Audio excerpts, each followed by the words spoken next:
অভিষেকের অফিস থেকে যে সুন্দর এত সুন্দর বাজেট, যেটা কেন্দ্র যে বাজেট করতে পারে নাই, সেই বাজেট আমাদের মামাটি মানুষের মুখ্যমন্ত্রী মমতা ব্যানার্জি সাধারণ মানুষ সবারই ব্যাপারে চিন্তা ভাবনা করলেন।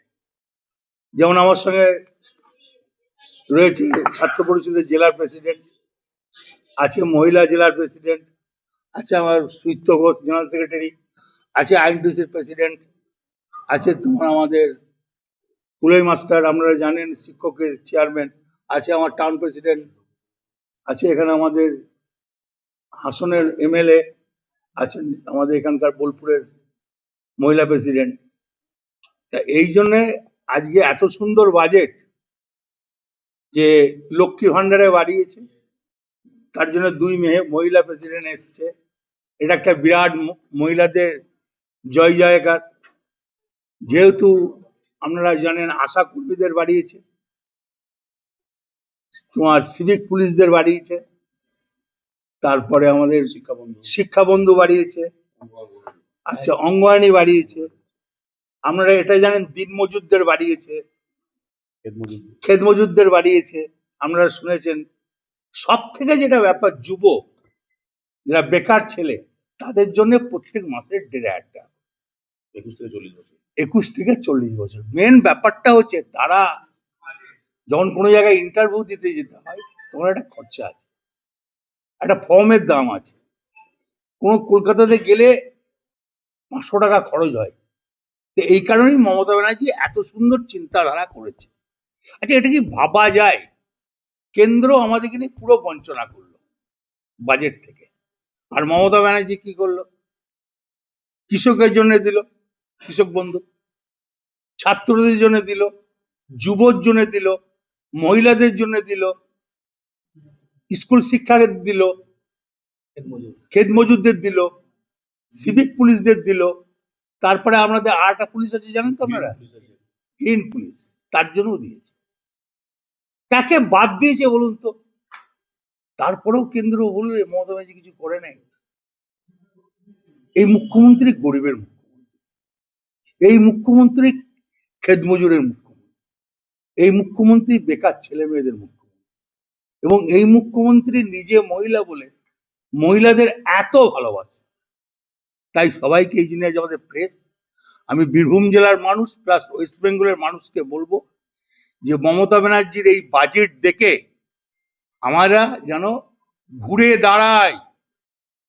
পশ্চিমবাংলাকে যেভাবে ছোট করেছে, যেভাবে পশ্চিমবাংলাকে নিচেই নামিয়েছে মমতা ব্যানার্জি, তার বেঙ্গল, তার পশ্চিমবাংলা তাদের তুলে ধরেছে। কতটা ইতিবাচক প্রভাব ফেলবে এই বিধানসভা নির্বাচনে? আমি তো বলেছিলাম 230 থেকে 250 বাড়তেও পারে। যা বাজেট করেছে তো ইলেকশনে ভোট হয়ে গেল মনে হচ্ছে 100 বার। আচ্ছা বলুন তো, এসআর নিয়ে কে চিন্তা ভাবনা করেছে? এটা তো বলছেন না। কোন দল গিয়েছে এসআর নিয়ে সুপ্রিম কোর্ট?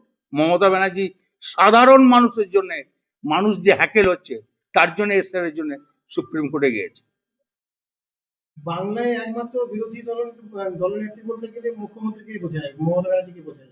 হ্যাঁ, তো মমতা ব্যানার্জি তো ছোট থেকে সংগঠন করে বড় হয়েছে। মমতা ব্যানার্জি উড়েছে জুড়ে বসে নাই তো। দাদা, বাজেট ঘোষণা হওয়ার পর বিজেপি আলাদা করে বলেছে আমরা ক্ষমতায় এলে 3,000 টাকা হলো। ও তো তোমার মহারাষ্ট্রে বলেছিল, কি দিয়েছে? না একটা দিকে দিল্লিতে কি দিয়েছে? টুকলি করে। মধ্যপ্রদেশে কি দিয়েছে? রাজস্থানে কি দিয়েছে? হরিয়ানাতে কি দিয়েছে? দাদা এটা কি টোপ? টুকলি। আর পারছে না। জনমুখী বাজেট মমতা ব্যানার্জি যা বলে তা যায়। জনমুখী বাজেট এই যে এখন পেপারে দেখলাম বর্তমানে যারা খাবার বিলি করে না, তাদের জন্য চিন্তা ভাবনা করেছে। জোম্যাটো এ ভাবা যায়? কাউকে নিরাশ করেনি না। আপনারা বলুন না, সাংবাদিক, আপনাদের কি মনে হয় বাজেটটা খারাপ? শুধু তাই না, যুবশ্রী প্রকল্পেও যুবদের জন্য কিন্তু বললাম তো 1,500 টাকা করে, 21 থেকে 40। বললাম তো 1.5 টাকা। 1000 থেকে 1500, 1000 থেকে 1700 লক্ষ্মী ভান্ডার। দাদা এইটা কিন্তু অনেক মানে যারা এই বয়স থেকে অনেকে ইনকাম করে না, অনেকে কিন্তু ডিপ্রেশনে ভোগে, কিন্তু সেই জায়গায় মুখ্যমন্ত্রী ভাবেছে। হ্যাঁ, তো নিশ্চয়ই ভাববে, কেন ভাববে না? সে যে পশ্চিমবাংলার মুখ্যমন্ত্রী, সে যে বাইরের মুখ্যমন্ত্রী নয়, তার তো এই মাটিতেই জন্ম, সেই জন্য এই মাটির লোকের জন্য চিন্তা করছে। এটা কি হিন্দিভাষী হলে চিন্তা করতো নাকি? দেয় যারা প্রথম ভোট দেবে তারা কি উৎসাহিত হবে এটা? 100 বার। বিজেপিকেও লক্ষ্মীর ভান্ডার দেবো বলতে হচ্ছে কেন? কি এর তার সংগঠন নাই বলেই বলতে হচ্ছে, জি তো নাই, তা বলেও তো দেয় না। রাজস্থানে তো দিল না, মধ্যপ্রদেশে দিল না, হরিয়ানাতে দিল না, তারপরে তোমার ইয়েতে মহারাষ্ট্রে 5000 দেবো বললো, 500 টাকা দেয়, তাও তো গোনাগুন। তাহলে দাদা 250 থেকে বেড়ে এবার ভাবছেন যে প্রায় মানে প্রায় 200। 230 থেকে 250। এই যে বাজেট হলো এটা তো মনে হয় আরো বাড়বে। আবার উচিত বাড়া। তো পশ্চিমবাংলার মানুষ তো মমতা অন্ধকার থেকে আলো এসছে, নিশ্চয়ই আবার অন্ধকার নিয়ে আসবেন। 34 বছর অন্ধকারে ছিল, তারপর আলোতে এসছে, নিশ্চয়ই তারপর আবার অন্ধকারে যাবে না, আলোতেই থাকবে। তাহলে নির্বাচনী প্রচারে এটা কতটা সুবিধা হবে কর্মী সমর্থক? সে তখন দেখে নেবেন। বিরোধীদেরকে কি বলবেন এই বাজেট তারপরে? আচ্ছা, একটা কথা বলি, আমি এই কতগুলো জনসভা করলাম, আমার জনসভাগুলো দেখেছেন? এই লোকটা করে দেখাতে বলুন, এরপরও জিজ্ঞেস করবেন। আজ মমতা ব্যানার্জি যদি উন্নয়ন না থাকতো, সংগঠনের জোর যদি না থাকতো, মানুষের সঙ্গে যোগাযোগ যদি না থাকতো, এই লোক হতো? একটা মিটিং বলে দিন যে এই মিটিংটাতে লোক কম ছিল। আমি নাম ধরে ধরে বলছি, নলাটি 2, দুর্গাপুর, করেছিলেন দাদা? খয়রাসুল, রাজনগর, ইলামবাজার, মৌরেশ্বর 1-2, সাঁইথিয়া, মোহাম্মদ বাজার, তাপসীনা। একটা দেখান তো কোনো মিটিং এর লোক কম হয়েছে কিনা। আমি তো কলকাতা থেকে কোনো লিডার আনি নাই, কারণ আমাদের লিডার কারা বলুন তো? আমার লিডার সাধারণ মানুষ, আমাকে ফুটুনি করতে হয় না, আমি বড় বড় বাদ মারি না, আমি মানুষের পাশে থাকি। আমি এমএলএ হব না, আমি সভাধিপতি হব না, আমি মন্ত্রী হব না, আমি মানুষের সঙ্গে থাকতে চাই। মানুষই আমার ভবিষ্যৎ, বুথের কর্মী। দলে দলে অনেকে তৃণমূলেও আসছে, কালকে বোলপুরেও ভাঙন হয়েছে বিজেপি, 15টি পরিবার বিজেপি ছেড়ে তৃণমূলে এসছে। এটা আবার নতুন কথা কি আছে, বুঝতে পারছে না? তারা তো এই কাজটাই করে ভুলিয়ে নিয়ে গেছিল, ভুল ভেঙে গেছে, চলে এসছে।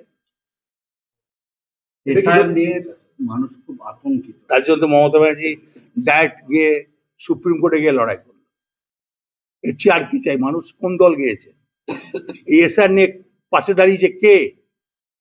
আর তারপরে এসআর যেটা সম্পূর্ণ অন্যায়, মুসলিমদেরকে নিয়ে প্রচন্ড প্রচন্ড হ্যারেস করা হচ্ছে। কেন, কি অন্যায় করেছে তারা? তারা কি এই বাংলার মানুষ নয়?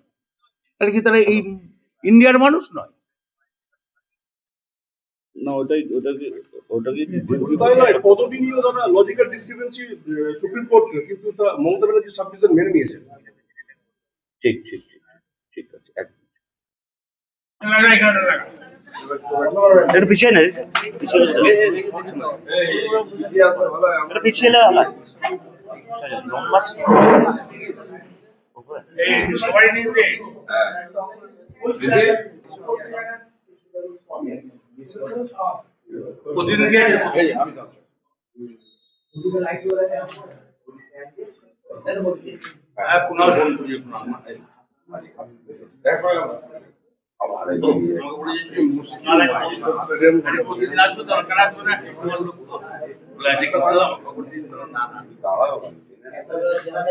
মানুষের জন্য তৈরি মানুষের বাজেট, যে বাজেটে কেন্দ্র সরকার সাধারণ মানুষকে পরিত্যাগ করেছে, মহিলাদের পরিত্যাগ করেছে, কৃষকদের পরিত্যাগ করেছে, সেখানে আমাদের মাননীয় মুখ্যমন্ত্রী তারা বললেন সবাইকেই একসঙ্গে রেখেছেন। আর এই লক্ষ্মী ভান্ডারটা হচ্ছে আমাদের মহিলাদের আত্মরক্ষার্থে, আত্মমর্যাদার জন্য একটা সুরক্ষা।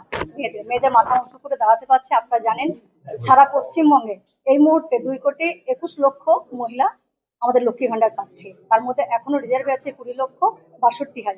তাহলে টোটাল আমাদের দাঁড়াচ্ছে কত? 2,43,00,000। আমাদের বীরভূম জেলাতেই পাই 8,90,697 আমাদের এটা আমাদের মহিলাদের একটা আত্মসম্মান বৃদ্ধি করেছে, আমাদের আত্মমর্যাদা বাড়িয়েছে, আমরা মাথা উঁচু করে দেখেছি, যেটা আমাদের বাবা মা কখনো এই সম্মানটুকু আমাদেরকে দিতে পারেননি, যে বাবা তোমার জন্য 1,000 টাকা আমি হাতে তুলে দিলাম, তো সেটা আমাদের দিতে দিয়েছে। এই সম্মানটা আমরা মাথায় করে নিই। নতুন করে বিরূপে লক্ষ্মীর ভান্ডারে আরো যোগ হয়েছে 20,63,000 আর টোটাল আছে 8,90,700 তাহলে ফেব্রুয়ারি মাস থেকে এখন সব একদম ফেব্রুয়ারি মাস থেকে এই সমস্ত টাকা দেওয়া হবে। এবং এটা আমাদের পুলিশের উচিত সচেতন থাকা এবং এই ধরনের মোরারোয়ের টুও মিমরাই নোংরামি করতে গিয়ে যে পারে নাই, ওখানে তৃণমূল কর্মীরা তার আগে সচেতন হয়েছিল। তা মারগ্রামে যেটা করেছে কালীদহতে, এটা পুলিশের সচেতন হওয়া উচিত। এগুলো এই নোংরামিটা ভোটের আগে করবে। বিজেপি অভিযোগ করছে তৃণমূল যুক্তির সাথে। এসব তৃণমূল অত খেয়ে দেয়ে কাজকর্ম নয়, তৃণমূলের নোংরা রাজনীতি করে। তৃণমূলের যা ভোট মমতা ব্যানার্জি করলেন, তৃণমূলকে আর এই কিচ্ছু করতে হবে না, ঘরে বসে বসে ভোট হবে। মানুষ তৃণমূলকে ভোট দেবে। বোলপুরে অমরে ওয়ার্ডটা ছিলেন তো, 1,000 টাকা পেত বিধবা তোমার লক্ষ্মী ভান্ডার, 1,500 টাকা ঢুকে গেল। দেখে নিন, আজকেই ঢুকেছে, দেখবেন দা দেখিয়ে দিয়েছি অমর করে দেখেছেন। একটা বাড়িতে 5টা করে ভাতা পায়, 5টা করে ভাতা পায় একটা বাড়িতে। কন্যাশ্রী পায়, লক্ষ্মী ভান্ডার পায়, সবুজ সাথী সাইকেল পায়, খাদ্যসাথী পায়, রূপশ্রী পায়, শিক্ষাশ্রী পায়। কি পায় না বলুন? একটা বাড়িতে 5টা ভাতা পায়।